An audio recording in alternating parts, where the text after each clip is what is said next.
I'm Paris, I run a free community pantry, and this is part 2 of how I do that. Part 1, we talked about identifying your sphere of influence. What are you best suited to contribute, and who are you best suited to contribute for? We also talked about how not everybody is going to be able to start their own community pantry. If that's the case for you, I would suggest Googling your town name, mutual aid networks. And if there isn't one and you don't feel suited to starting your own like I have, you can also Google community you care about mutual aid networks. So drag queen mutual aid networks. Still nothing?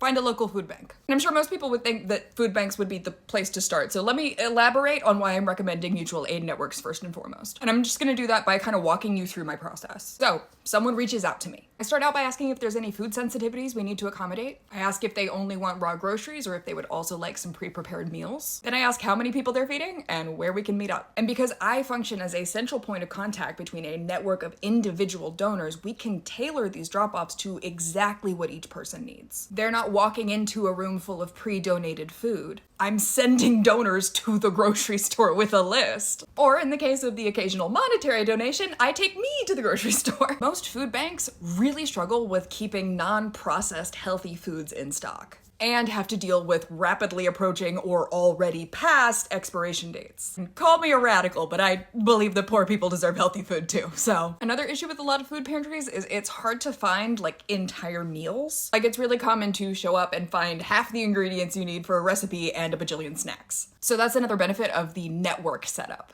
Even if somebody doesn't want a pre-made meal, which I'll talk more about in a sec, they can still make entire meals with the ingredients they're given and not need to go buy more themselves. So, the pre-made meals. I have a few recipes that are really, really easy to make in bulk and can be kept in a refrigerator as leftovers for several days completely fine. And not everybody has the time, energy, or ability to consistently make homemade meals. And considering a lot of the people who are reaching out are not just underpaid, but also overworked, it's nice to be able to provide that extra bit of assistance. So when I get a request for some pre-made food, I cook for my own family and just quintuple the recipe. Listen, I said it the first time I talked about this, and I'll say it again, I am tired all the time. Which is one of the reasons that I want to caution y'all about starting your own thing. I'm uniquely suited to this because I'm known in my community and my corporate background is in facilitation and schedule management. So I really do encourage y'all to try to find pre-existing networks already in progress. And remember, donations don't have to just be money and food. You can also donate your time.